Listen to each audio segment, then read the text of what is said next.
All right. Greetings, Facebook fiends.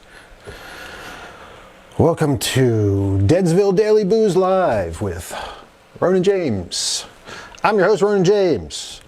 Today's show, every day's show, we look at the latest horror news. And today we are going to take a look at a couple stories concerning some movies that we have reviewed on Deadsville Horror Talk, some updates, or that we are going to review on Deadsville Horror Talk.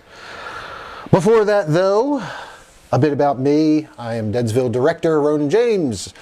I'm a veteran stuntman. I've been doing stunts about 20 years, coordinating, performing, second unit director. Before all that, I went to school for filmmaking. So I am well versed in the art of film, especially the stunts, especially the action of filmmaking and stunts in filmmaking. So every day I'm dropping in here to give you horror news, but also every week the lovely Steph Infection and I have a podcast called Deadsville Horror Talk. We review usually a new horror movie, give you our spoiler-free first takes, and then dig deeper, breaking out the shovels and get into the nitty-gritty and give our opinions and whether or not we recommend it for all you boo believers to check out. So we just released a new episode. You can check out the latest episode on YouTube or Spotify or Rumble, or I think we're on Apple Play now, and there's a couple more places where you can hear the podcast and watch the podcast. And the latest one we review internet sensation Andrew Bowser's Onyx the Fortuitous and the Talisman of Souls. It's a new horror comedy. Andrew Bowser, aka Onyx the Fortuitous. He is a viral internet sensation from, I want to say, like 10 years ago, maybe a little less. Started as the Arby's guy, and yeah, I did a reaction to his trailer last week. The trailer looked great. Watched the movie at home, rented it on, or actually, I'm sorry, bought it. It was because the trailer looked so good, and was not disappointed with my purchase. I watched it again, and I will watch it again. It's a fucking hilarious movie. But we just reviewed it, so you can check out our thoughts there, and make sure you subscribe, like, follow, hit the bell, all that awesome call to action stuff that we need you to do here in social media land. Yes. Along with that content and this that I do every day, do you guys want me to bring back 1-minute movie reviews? I haven't done one in a while, but I could. I know they were pretty popular on the YouTube, and yeah, we had them on TikTok and a couple other places as well. So let me know in the comments if you want the 1-minute movie reviews back. It takes way longer to make them than 1 minute with all the editing. It's a lot of work for 1 minute, but if you like them, I'll start bringing some of them back. In addition to that, we have some other content in the works. We got some monster interviews coming up, and Johnny Thunder bringing some characters to the table, and Steph Infection's working on some content. And if you haven't seen it yet, you can check out Black Metal Date Night, a new comedic short series from me and the lovely and brutal Maddie Meek. So yeah, there's memes that we started doing some promos. We did a photo shoot. Sketches are being written now. So if you want to see us get into black metal gear and go out on cute dates and do ridiculous stuff, you can also put that in the comments with ideas, or shoot us an email at deadsvillehorrortalk@gmail.com. All right. Oh, speaking of Maddie Meek, she and I went and saw the subject of our first news story here, It's a Wonderful Knife. It's playing in very select theaters right now, and maybe like one showing here and there, so it's very hard to see. Despite that, it's doing okay at the box office, just like all horror movies do. It's great to see. But Maddie Meek went with me, and we saw It's a Wonderful Knife. this past weekend, and we might shoot a little special because it's going to come up streaming soon, and the streaming date is December 1st.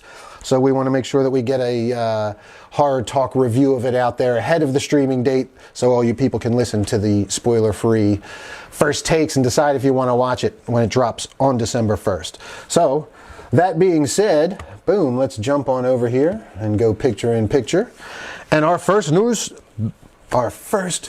story of the day. I get ahead of myself sometimes. This one brought to us by iHorror.com. It's a Wonderful Knife comes home for the holidays, streaming December 1st. This December, a unique blend of slasher thrills and Christmas spirit arrives in homes as It's a Wonderful Knife begins streaming. RLJE Films and Shudder bring this contemporary twist on the Christmas classic to Shudder and various digital platforms from December 1st, 2023. It's a Wonderful Knife has already made a mark with nearly $1 million at the box office in its limited theatrical release.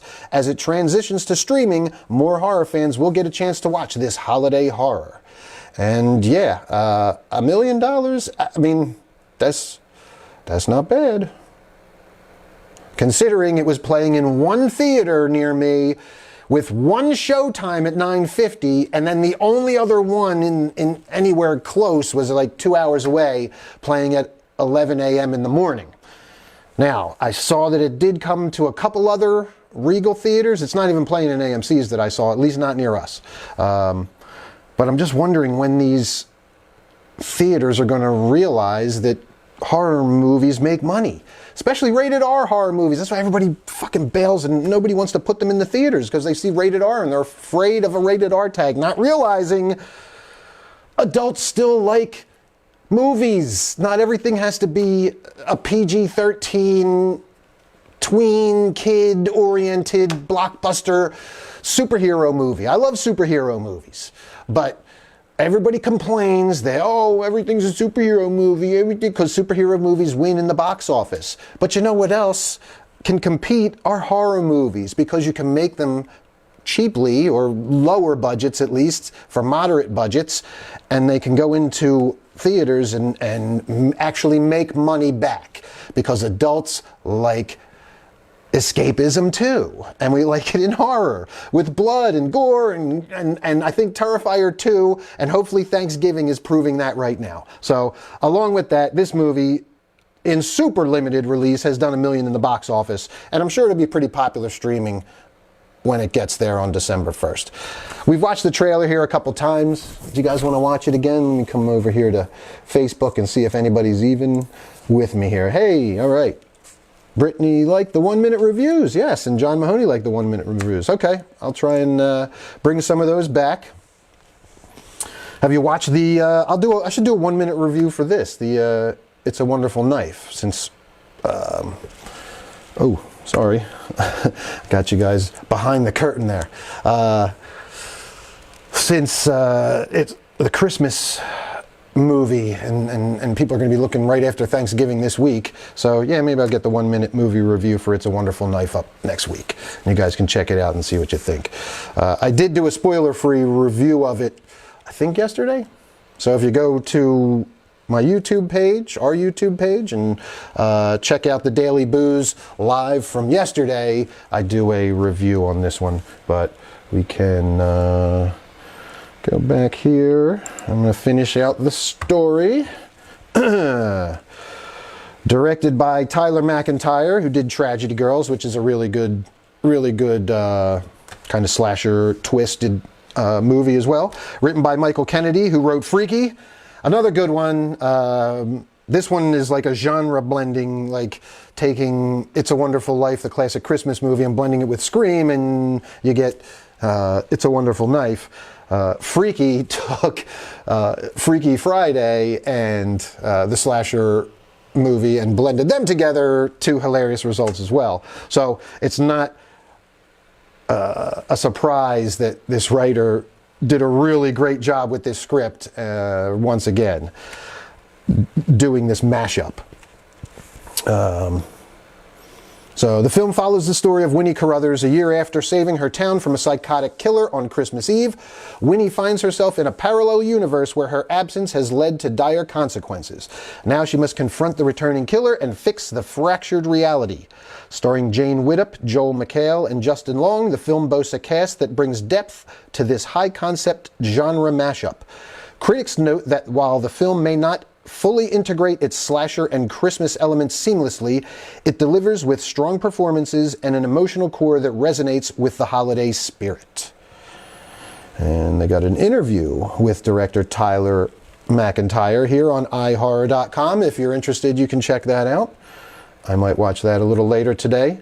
I will say, yeah, I'll agree with the critics. The story was really good, but if you're looking for hardcore, not that there wasn't blood, because this is rated R. And again, this is what I said yesterday. I saw Thanksgiving on Thursday, and then I saw this on Saturday. Thanksgiving, Eli Roth, and this isn't spoilers, I'm not giving any spoilers away here. Eli Roth's kills were all like super creative. Like we haven't seen stuff like that in a while, in a long time. So watching Thanksgiving, it felt like he really upped the kill game. Now this, by comparison, this movie is not. It's a good slasher, and it's a good whodunit, and it's very I Know What You Did Last Summer, Scream-ish, 2000s-ish. But you're not getting super creative kills. As far as the kills themselves go, yes, there's blood, and they're brutal, but they're pretty standard kills. There's nothing super creative here. So, and the heart of this is really the story, and which is very similar to It's a Wonderful Life. If you're familiar with the Christmas movie, It's a Wonderful Life, it's really about this guy growing to appreciate his role in the world, and that's what this one is, but it's given the slasher twist, and yeah, I guess I got some kind of notification. But yeah, it's given the slasher twist, and it's done really well. That's what really sells this one, is the again, the emotional core. And it's a good holiday movie. If you enjoyed It's a Wonderful Life and you enjoy those kind of like what ifs and twisted reality type things, and you enjoy slasher movies, you will enjoy the hell out of this. Plus the angel, the killer in it, very cool costume design, cool weapon. Yeah, I dug it. Very cool. So December 1st, it's coming to Shudder and other VOD outlets as well. You'll be able to check it out. It's a Wonderful Knife, rated R. And if you hurry, you might be able to catch it still in a theater near you, or maybe not so near you, if you're wishing, well, if you're okay to drive. I drove about half an hour, I guess, across state lines to Delaware to see it. It's not far from me because I'm in Delco, right across state lines. All right, let me pop over here real quick and check our Facebook. Yes. No worries, Brittany. Thank you for sending stars. That's awesome. Hey, what's up, Anthony? Thanks for tuning in. Steph Infection, what's up? I'll see Steph Infection later. Steph Infection and I are going to see Thanksgiving today, because she hasn't seen it yet. I saw it on Thursday, but we want to review it, full review for Deadsville Horror Talk, so we're going to record that episode later today. If you've seen Thanksgiving, you can comment on this, and we'll read your comment later on Deadsville Horror Talk when we record, and you can listen to it airing next Monday, and maybe sooner if I can get it edited, because the movie's out, and Thanksgiving is Thursday. Maybe I'll get a special review out in time for Thanksgiving. We'll see. All right, moving on to our next bit of news. Thanks everybody for joining and commenting on Facebook as well. Do you prefer me being here or on YouTube? I mean, I could go live here and I'll find out afterwards. I should be able to download the footage and then upload it to YouTube, so I'll still have it there if people want to watch the replays on YouTube. But maybe more viewing and interaction here on Facebook. We'll see. We'll see. This is all new to me, everybody. I'm not used to all this stuff. Getting there. All right, back to our news, and boom. The Blackening 2, sequel to this year's horror comedy, officially in the works. Yeah, we love The Blackening. Me and Steph reviewed this one. We watched it. It was fucking hilarious. There was a very cool, like, Saw vibe kind of to it, even though I don't really dig the Saw franchise too much. I'm not into, like, the torture horror stuff, but this wasn't really torture horror. It was more like that, like, you know, like that guy behind the curtain kind of putting a group of people through hell. So that's why I kind of compare it to Saw. So yeah, it had a good twist. It was funny. It was so funny. So many like pop culture references that were really good in there. I dug that one. So I'm really glad to see that this one's getting a sequel. If you haven't checked out The Blackening, I highly suggest you do so, especially if you like horror comedy. If you don't like comedy with your horror, then you're not going to like it. Just like you probably won't like Onyx the Fortuitous. You know, there's a bunch of them. But I like horror comedy. I like a little laughing with my stuff. So, yeah, there's one of our characters, Clifton, you see. Hilarious. The Carlton of the group. All right, after scaring up 18 million in theaters earlier this year, horror comedy The Blackening is getting a sequel from Lionsgate. Variety has exclusively announced this afternoon. Variety notes, producer MRC and domestic distributor Lionsgate have entered into talks with Dwayne Perkins, Tracy Oliver, and producer E. Brian Dobbins to develop a follow-up film. And Dwayne, or is it Dwayne? I apologize if I pronounced it wrong. The first film was made on a production budget of just $5 million, so there's, needless to say, lots of potential for this to become a profitable, scary movie type horror franchise. Yeah, 18 million in theaters. That's not even including what it did on demand and what it does streaming. 18 million in theaters, and they made the fucking movie for $5 million. And I'm pretty sure this was rated R2, and it still made 18 million in theaters, so that's a success. Studios need to take note. Stay tuned for more on The Blackening 2 as we learn it. The Blackening, which premiered at the Toronto International Film Festival, centers around a group of black friends who reunite for a Juneteenth weekend getaway, only to find themselves trapped in a remote cabin with a twisted killer. Forced to play by his rules, the friends soon realize this ain't no mother bleeping game. Directed by Tim Story, who did Ride Along, Think Like a Man, and Barbershop. Nice resume. Tim Story is a solid director. And co-written by Tracy Oliver, Girls Trip Harlem, and Dwayne Perkins, The Amber Ruffin Show, Brooklyn Nine-Nine. And Dwayne Perkins is one of the actors in it and one of the funnier actors in it. They're all really good. He's really good, though, and you'll see when you watch it. The Blackening skewers genre tropes and poses the sardonic question, if the entire cast of a horror movie is black, who dies first? Joe Lipset wrote in his 4-star TIFF review, while the film isn't Scream levels of meta, The Blackening fuses social commentary about the black experience in contemporary America with slasher conventions in a highly entertaining fashion. The humor is successful, the violence is fun and frequently cheeky, and the characters are lovable.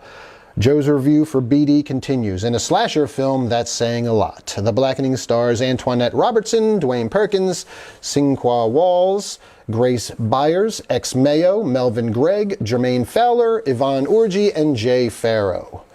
And there's the cast there. And yeah, I agree with Joe's review. It was super entertaining. Yeah, we were laughing a lot. And yeah, and a fun little spin on the genre. Again, there's no more scary movies, so it's nice to have some of these parody, social satire kind of black experience horror comedies out there. Yeah, looking forward to The Blackening 2. I'm sure they're going to knock it out of the park. All right. Well, folks, let me check back in here on Facebook. How we all doing? Brittany says, I prefer here, but I could do either or. Thank you. Steph Infection says, yes. I don't know what. Absolutely love The Blackening.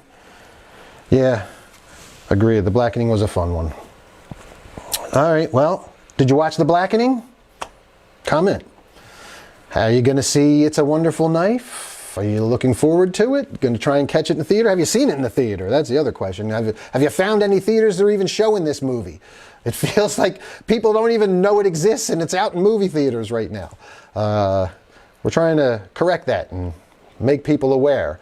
So if you see it playing near you, go check it out. Help the box office and help keep R-rated horror movies coming to theaters. All right, one more call to action, Boo Believers, and then I'm going to get out of here and get back to work. The cats are locked out of the room and they're angry. Although they've been fed, they like to run around in here and wreak havoc. So make sure you like, subscribe, follow, all that good stuff. Check us out on Spotify and Rumble and YouTube and Deadsville Horror Talk. Especially on the YouTube page. Leave some comments over there. Likes, that stuff helps their algorithm, helps our algorithm there. And yeah, we're trying to push our viewing hourship over on YouTube as well. So I'm going to upload the replay of this and over there. Maybe some people will watch it on YouTube. Keep the daily booze going. All right. I'll keep doing this as long as you guys keep coming back. Until then, stay spooky. See you tomorrow.